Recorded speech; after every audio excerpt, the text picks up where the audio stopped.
Welcome to the Business Spotlight podcast. My name is Kay Cote, and I'm your host for today's episode. And today on the show, I have Suketu Gaglani, CEO of Mira Labs, as my guest. We're going to be learning about his business, his journey to business ownership, best practices, and challenges that he's faced to give you that inside look to what it's like to build and operate a business. Well, welcome to the show, and I'm so excited to see you again as we've met before. So excited to have this interview. It's so great to have you on the show today. Great. Thank you very much, Kate. Thank you for the invitation. Really excited to be here and be a part of your Action Coach podcast. Would love to share my part of the journey throughout whatever I've been through in the last 2 years of entrepreneurship with Mira. Wonderful. Well, it's going to be a great episode. Excited to dive into all things business. But before we do that, let's share a bit about you and your backstory. So take us as far back as you want and just share about yourself. Sure. So, definitely, it's not the first thing that I started was entrepreneurship. So, I've got a deep dive background that I come from, which led me to what we are doing today with Mira. So, starting back in my career, I started my career back in 2005, 6 onwards, in the U.S. mortgage industry, and have been a part of the entire recession period, survived through the waves and was able to finally get through almost 8 to 9 years of my career in various different hats at different companies, specifically related to mortgage industry back in the days. So up until 2014, 15, I was always an employee job guy, 9 to 5, nothing else outside of it.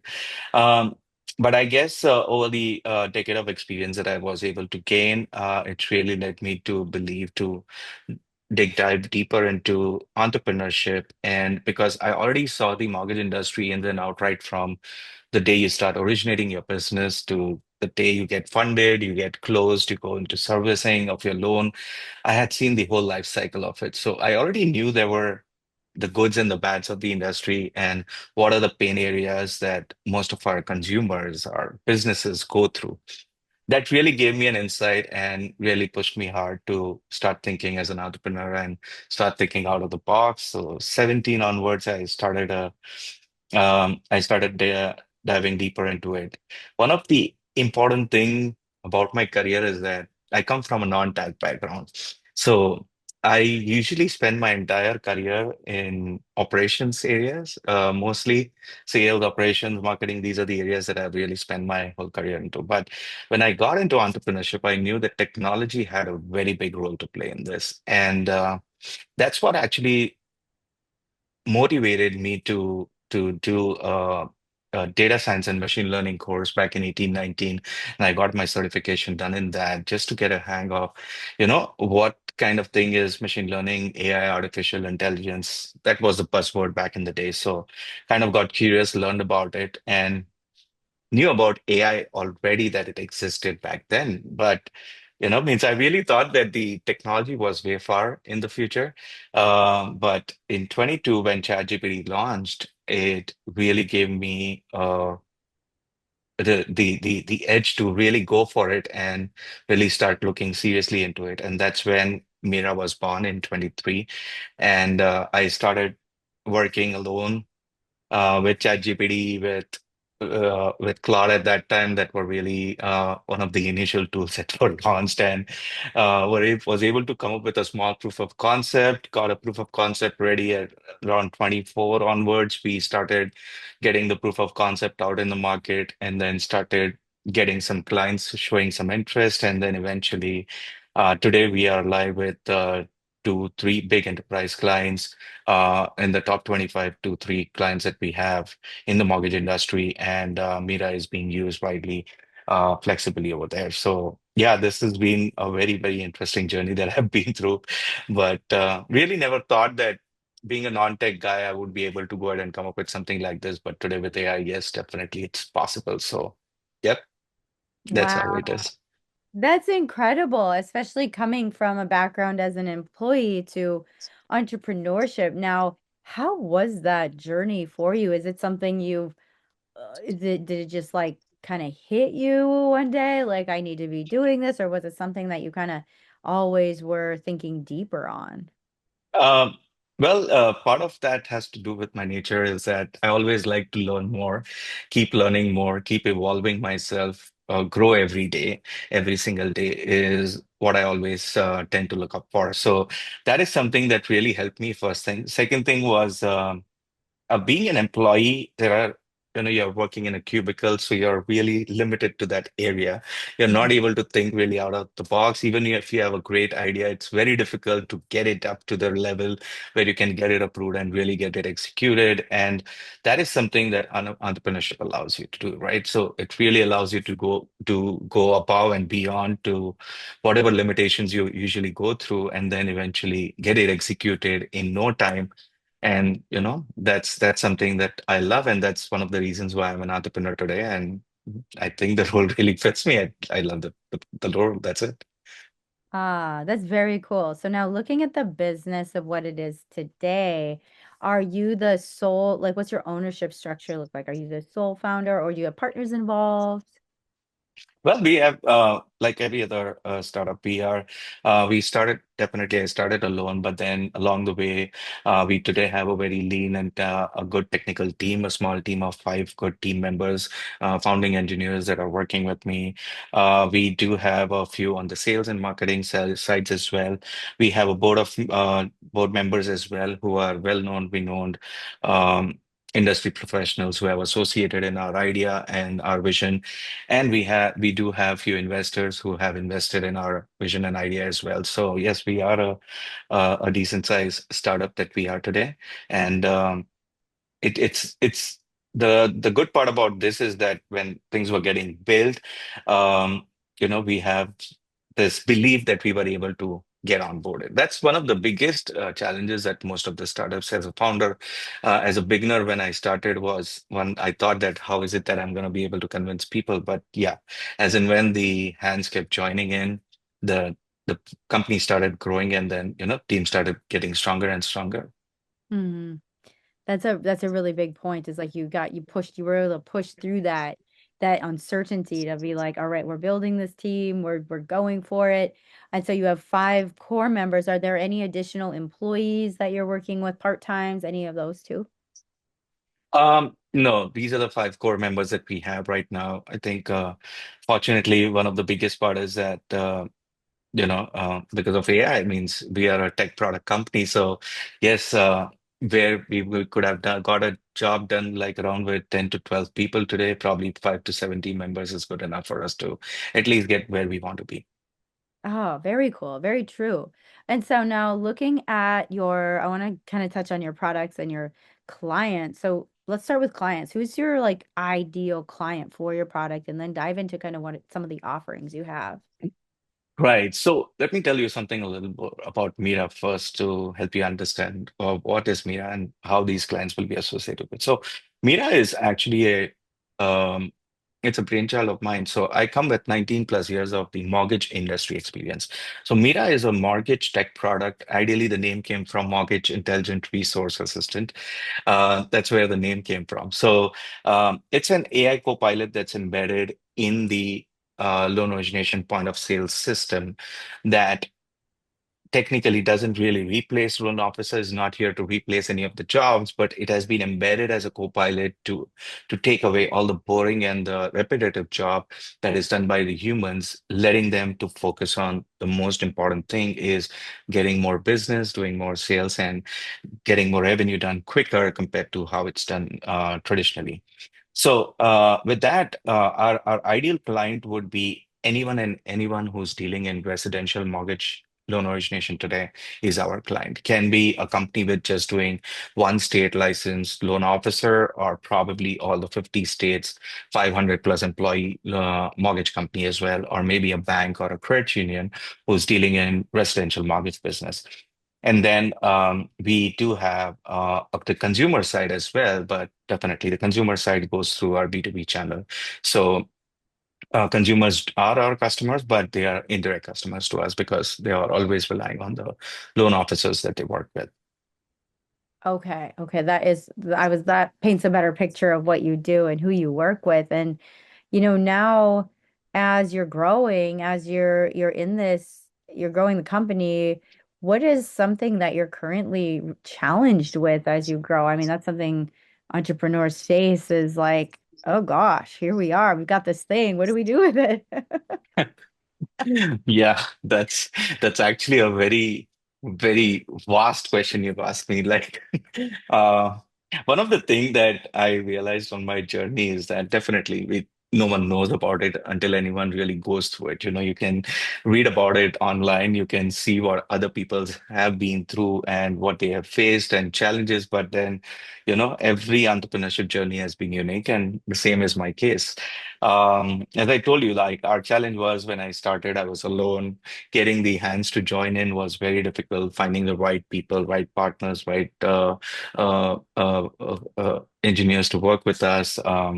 Getting the board of directors in place, getting investors to agree with us was one challenge of our journey. The second one was building the product. Now, as I told you, one of the most interesting challenges that we have really faced was me. I'm a non-tech guy. But in my role as a CEO, definitely it's on papers, but I am a head of product as well. I have to head marketing as well. I'm a part-time sales guy as well. I have to attend conferences. I have to do demos. I have to do a number of things, and probably being involved in every single thing of the entire life cycle of the company. But when it came to developing the product, the idea and the vision, there are everyone comes with its own mindset. And I'm a non-tech guy. It was very difficult for me to start adapting. Okay, how should the architecture be? I can design and everything and probably tell you that, okay, I'll give you a document that this is how I want it to be built. And how you're gonna build it on the back is something was very curious. Life means our first challenge, and one of the biggest things that I've learned in this journey is that we tried hiring people and engineers to work with us and get this done. And we also tried outsourcing it too. Hmm. And that was one of the nightmares that I actually went through because, when you're outsourcing, there's a very different understanding of what a company which is already developed and grown company or is at scale compared to a startup which is just starting at the bottom. The Hmm. speed, the timing, the requirements are all going to be unimaginable. They are Hmm. going to be unreasonable. You may feel unreasonable, although someone feels it's reasonable, but most of them are going to be unreasonable as well. So, getting that thing from just an idea to a prototype to an MVP has not been an easy journey. And I'm telling you, believe me, there were times where I have thought that, oh my God, we are in a mess. And we ended up restarting everything like almost twice. And and yeah, we had to restart everything almost twice. And that was the time when, it was really hard and challenging. But yes, lesson learned, very costly ones, but we are Hmm. where we wanted to be. Uh, but yes, we have been through that. So those challenges now, was that when you had to pivot, how's that now impacted you as you're going forward in terms of like grit or, those like, because it was something you went through and we grow through what we go through. How are you carrying what you experienced to positively impact your business moving forward? Um, well, the positive side was that being from the industry and AI being so new, um, it it is very, how do I put it across? Like it wasn't a easy decision to take, but something that, I as personally believe that we are in the right track. It's okay to fail. It's okay to fail, but it didn't give up. It didn't make us feel that we're going to give up. Oh my God, we are done. Hmm. That was one of the first thing that had come to mind. Means those 24 to 48 hours to come to that decision of, okay, we're going to start again. No problem. We'll be there. We'll be there. Let's put in more hard work. We had to put in more extra hours, which is okay. But our growth rate, what we defined our deadlines, our timelines may have got shaken a little bit, but we were able to meet them.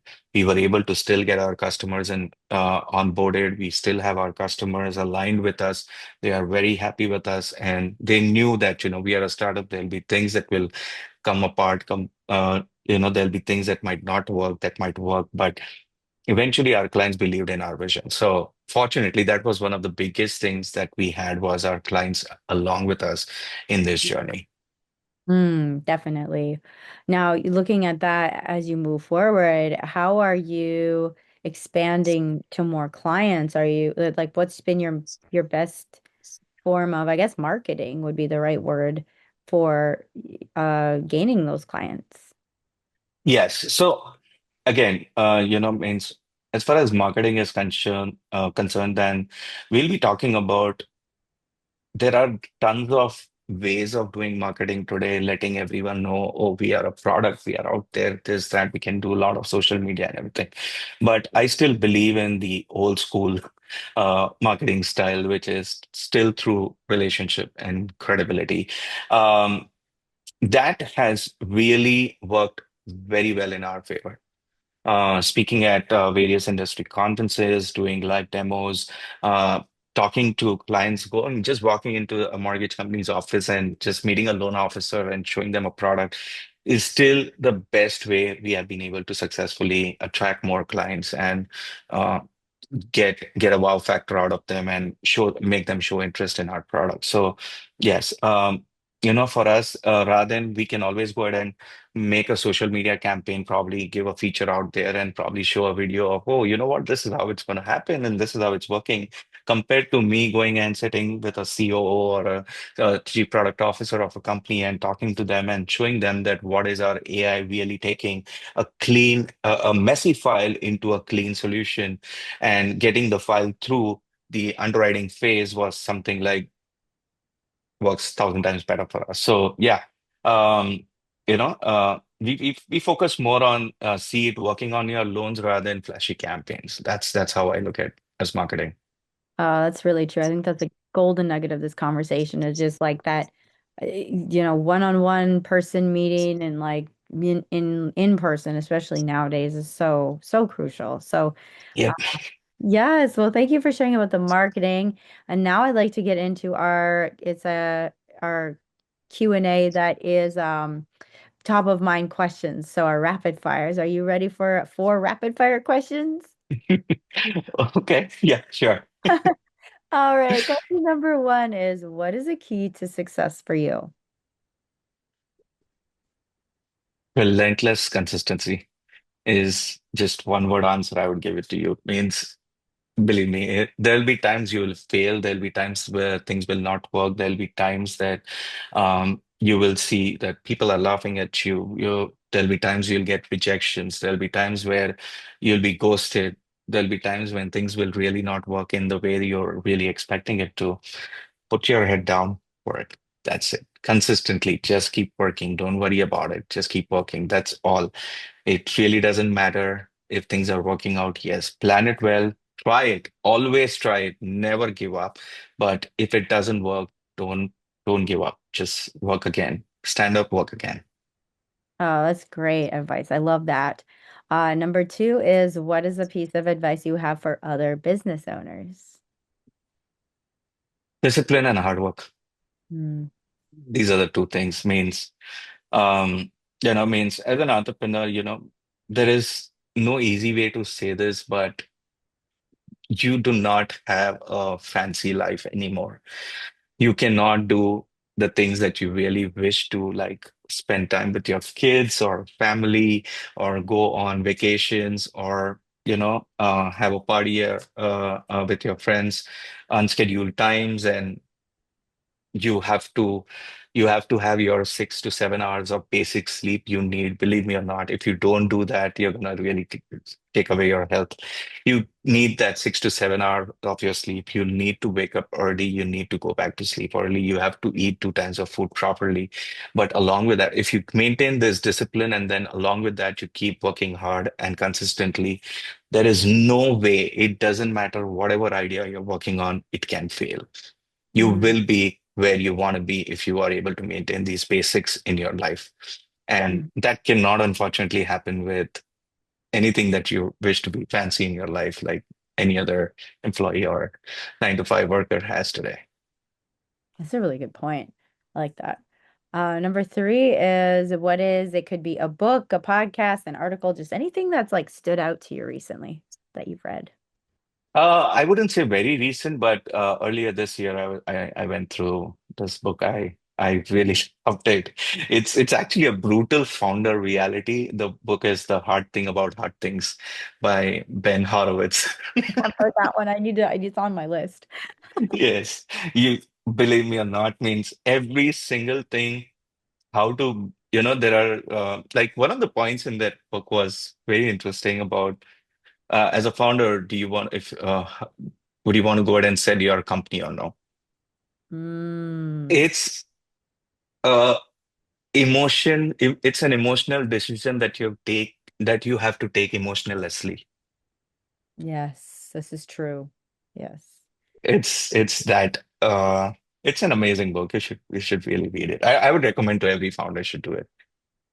Yeah, I've got that one on my list because it's a good one to get through, like to build grit. And Yeah. yeah. The fourth question, now feel free to elaborate on this one a little bit. If I gave you a magic wand and you could overnight rapidly improve one aspect of your business, what would it be? So in my case, it was a little different. Where fortunately I had the experience, the background of the domain, that's the mortgage industry. A little bit of touch on the tech side because of my data science machine learning certification, and but still was a non-tech founder. So I would really position myself as a very good product manager compared to a really a technical engineer.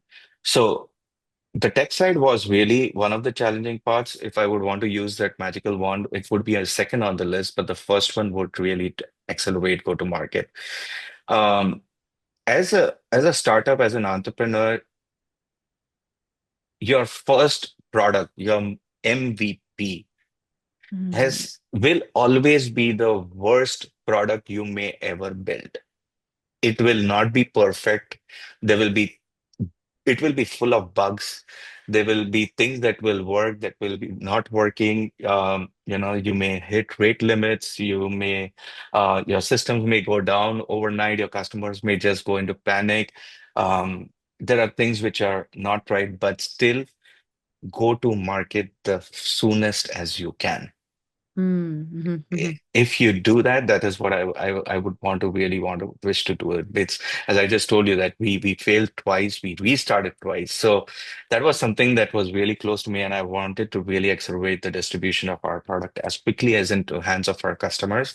Mhm. But unfortunately, there were things that really didn't work out. So yes, that is one thing that I would love to use that magic wand for. Oh, definitely. That's a big one. Thank you for sharing that. And getting through our rapid fires. Now, for before we dive into our final question of the day, how can people connect with you and your business online?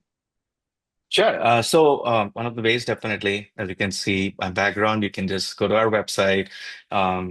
There's definitely a contact form. Maybe even chat with Mira over there, and you can fill out a contact form with Mira as well.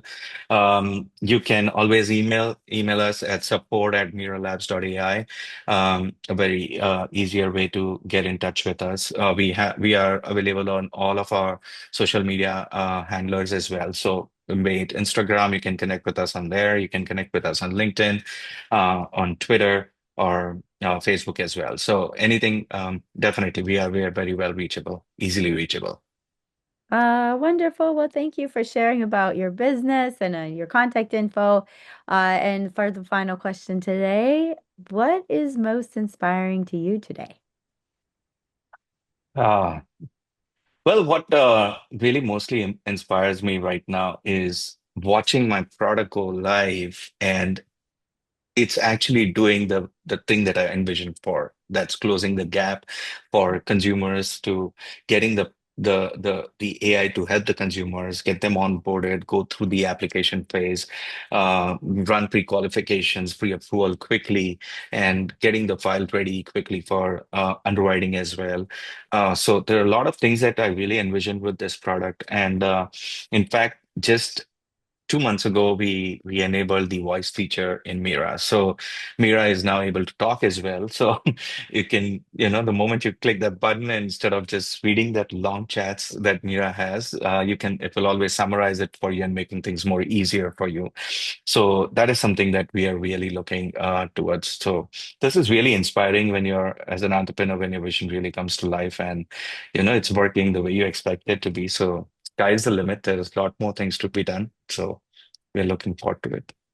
Ah, wonderful. Well, thank you for sharing that. That is very inspiring, because that is something that business owners can relate to, is like when the product, service, whatever is working and doing what it's meant to do, what the vision brings to life, that is like the most inspiring thing to keep going. So I really appreciate Yep. our conversation. Great. Thank you so much. Thank you. Really appreciate that. Okay.